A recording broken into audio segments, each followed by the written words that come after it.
get everybody in here, I think. Okay, welcome again. You just come into the magazine. If they use military weapons, the magazine is the part where you put the bell bullets in the gun and you get ready to fire the gun.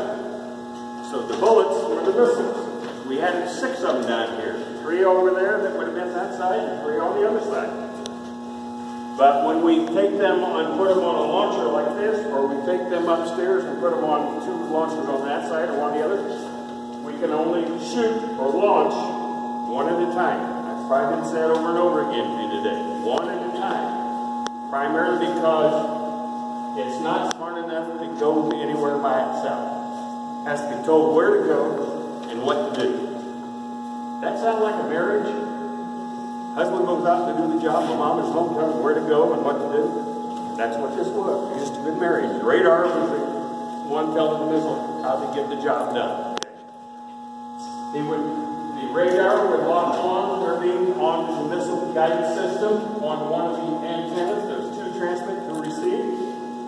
And they would tell the missile to fly either up or down, pitch, roll left or right, or yaw. Okay. Pitch, roll, and yaw is all they had to tell the missile what to do to get to the target. And then when they got there, they would tell it to explode. 4 basic commands is all it had to really understand as far as transmitting. But it had enough sensors and sensing to it to be able to keep itself flying smooth. One of the things they found early in its life when they were testing with the missile, like it's on the other side over here, you get a chance to look at it, it was one of their early test missiles. You'll see it doesn't have these what look like pitot tubes. Most people think they know about airplanes, pitot tubes, telling you how fast that's going. They weren't. They were measuring air pressure. Because if the missile started going like this, the pressure would start changing. The pressure starts changing, it would correct for it, because it's going to make sure it would fly very smooth. Why? Because when I launch it from upstairs, sitting on my tail, as soon as I explode or light the boosters back there, they will burn for 3.5 seconds. They'll take this missile that weighs 10,000 pounds from the ground to 4,000 feet in 3.5 seconds. It will be given a command, turn its belly towards the target because the boosters will fall off, and a motor that burns for another 30 seconds at 10,000 pounds thrust will keep it going, keep it accelerated. It's going to get it to a speed of Mach 3.65. Going to take it to an elevation well over 100,000 feet, and then dive down on its target of Russian, presumed to be bomber aircraft in the squadron, come down on it and explode above and in front of that target area with some sort of a nuclear weapon, destroy a lot of aircraft. Because we presumed they were coming to drop megaton weapons on our cities. Okay. So they, the Army, were charged with destroying anything that was presumed to be a target and not letting it get here. And they were going to use kiloton weapons. Again, nuclear weapons. How many kilotons? How many kilotons we would use? We're about to have time to power release to Hiroshima. They presumed the aircraft were carrying 30 to 50 megaton weapons. Enough to destroy San Francisco, Oakland, Santa Fe, and San Jose with one aircraft. So the idea was you must annihilate.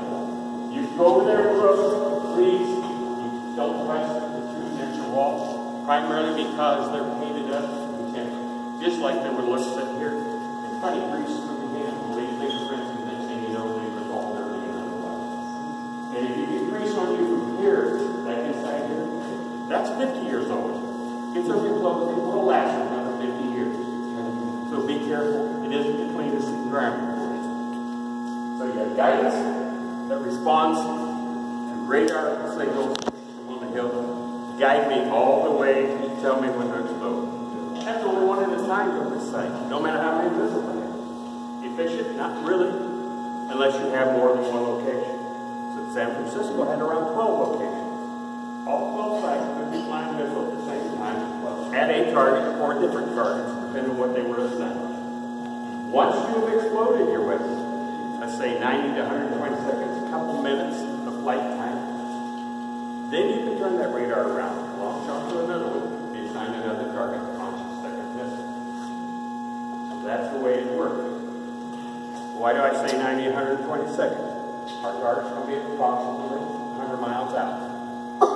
We're only going to be moving, well, we'll be moving Mach 1 before we even tail reaches the tip of 1 launch. 0.9 seconds, we're already breaking sound there.